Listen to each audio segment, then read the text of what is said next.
Hello and welcome back to the Seder in the Streets broadcast. I'm Katie Halper and I'm here with Fouad Dakwar, who is a Palestinian-American comedian and musical theater writer. And we are so excited to be joined, not in studio, but virtually, by the wonderful Abby Martin. She is the host of The Empire Files. She is the director and producer of the amazing documentary Gaza Fights for Freedom and the forthcoming documentary Earth's Greatest Enemy. Abby, welcome. Thank you so much for having me. Happy Passover to everyone there. Thank you. Happy Pesach to you as well. Wanted to ask you, what are your thoughts about what we're seeing right now? We have people out on the streets getting arrested. Here, we have people who've been arrested at universities across the country. What are your thoughts on the way the police are responding, the way the university administrations are responding? What does this mean? Yeah, I mean, as an Occupy head, someone who was in the middle of the encampment in Oakland, I have never been more excited about a movement that is swelling right now. I think it's incredible, inspiring, and I'm so optimistic about where this is going and the fact that it's just catching on like wildfire. I mean, the reaction is just absolutely ludicrous. The fact that you have the NYPD doing what they do best. I just saw on the live stream arresting dozens and dozens of Jewish people who are standing against genocide, saying not in our name.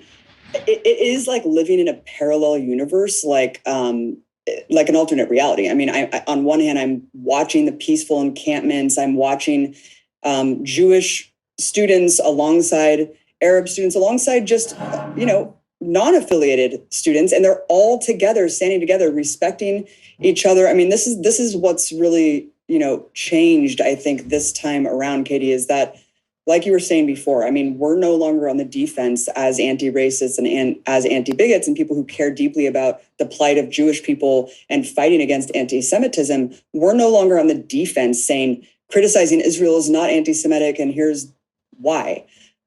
So now the genocide defenders are on the defense, and that will always be cemented now. Now Israel's an apartheid state committing genocide, and those people have to be shamed and apologize for their position. So I think it's beautiful, but I mean, just think about how insane this is. The fact that students, hundreds of students all across the nation are being arrested for standing up to the repression of pro-Palestine speech.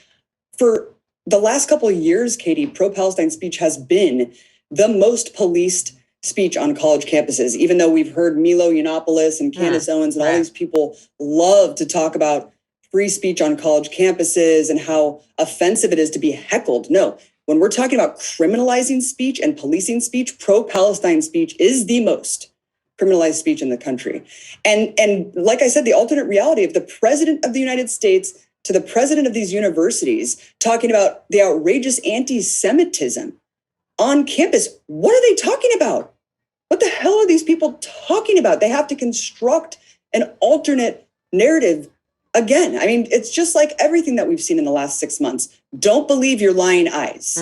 Don't believe your lying eyes. Just take the word of our politicians and media pundits telling us, no, this is about anti-Semitism. This is not about protesting genocide. And it's honestly cartoonish, Katie. It is cartoonish. These people aren't protesting. It would be bad enough if they were protesting the Iraq War or something that the U.S. government was doing and being repressed just the same. They're protesting a foreign government committing genocide sponsored by the U.S., and the foreign government is threatening American citizens. They're threatening American citizens, saying you will never get a job. Right. Your degrees will be meaningless. The audacity of the Israeli government to be taking to social media, actually threatening the livelihoods of students. But this isn't the first time. Look at what they've done with BDS laws across the country. And it's time to stand up and say no more. And I am here for it. Well, speaking of BDS laws, can you tell us about your own experience? You actually sued the state of Georgia. I did. And sadly, so many more states have installed these BDS laws, which basically says that if you're a state contractor, whether it be a substitute teacher or a construction worker in the state, any of these states, I mean, it's basically like 90% of the states in the country now, you have to sign a contract pledging fealty to Israel if you want to receive funds from the state.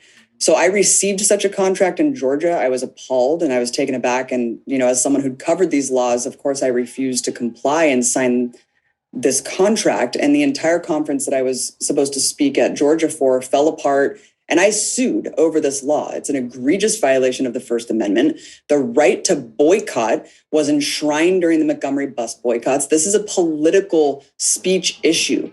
And so the Judge Mark Cohen, actually ruled in my favor initially. And then an Israeli consulate official, an actual foreign lobbyist, sat in the Georgia State House and advocated to change the law and render my case moot.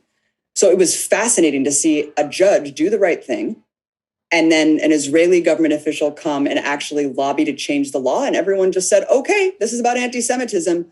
We'll do it. I mean, the lobbying campaign to conflate Judaism and Zionism and to make every critique of Israel about anti-Semitism has been appalling.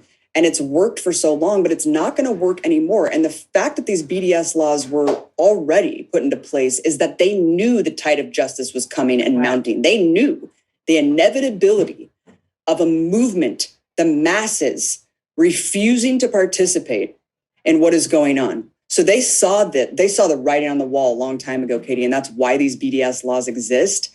And I'm positive if more people take them to court, that we will get the Supreme Court to do the right thing. I don't know what the Trump appointed judges there, but one can only hope. Yeah. Well, I have more questions, but before that, Fouad, do you have any? On that point, Abby, because you succeeded in at first, right, fighting back against these through a court system, and then they changed the rules on you. I'm curious about your broader philosophy about fighting through the system. We hear about fighting in the system. We hear about electoral politics a lot. I'm curious, what's your overall philosophy? Is it worth still fighting these fights, even when we know they will change the rules on us? 100%. I mean, I always say voting is just pulling a lever every 2 to 4 years. The fight is in the streets. It's with our bodies every single day, all day. It's about political education. It's using every tool in our arsenal. And one tool is litigation. And that's why you have the right wing organizing for decades to try to take over these institutions and circumvent, all the gains that progressives have won, or not just circumvent them, override them and undermine them. And so I think that, doing this in the courts is one tool that we can do. Obviously, voting is one tool. I would never advocate voting for Genocide Joe. I think that voting third party and punishing Joe Biden for what he's done, even though Trump would be doing the same thing, I think, they've given us no other political avenues in the system, in this corporate duopoly.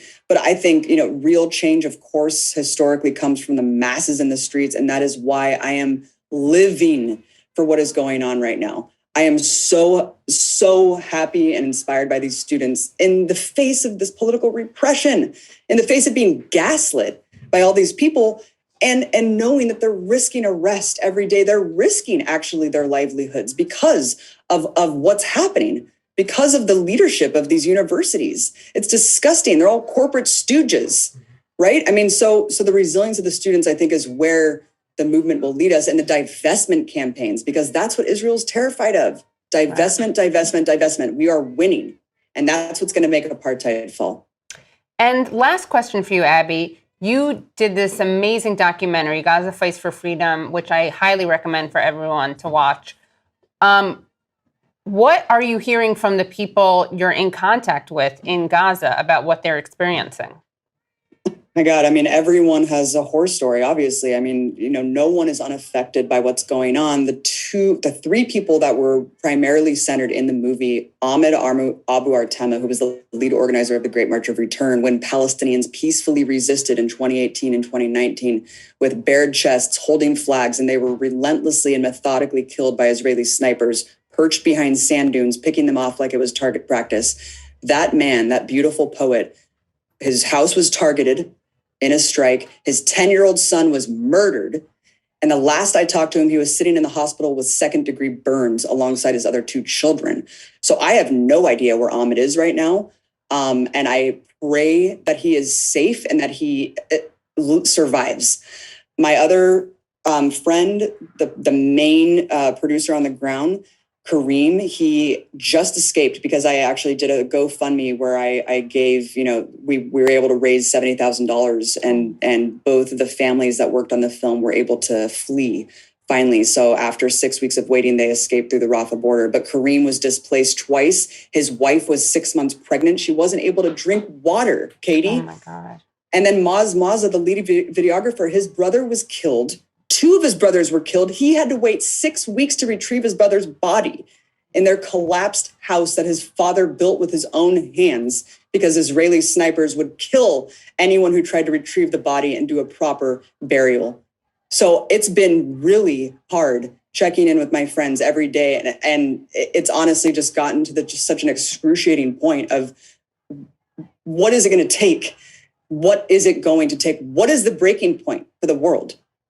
And this is what we need to do. We need to escalate the tactics because for 6 months straight, we've been out in the streets. We've been agitating our political representatives. And these tactics that are being escalated, whether it's Code Pink with the actual aid flotilla or the students starting these encampments in Occupy 2.0, this is what's necessary. This is what's necessary. And this will change history. Thank you, Abby, so much for your words of inspiration and for all that you do. Really appreciate it. Thanks so much, you guys. Great live stream. It was an honor to be here. Thank you so much.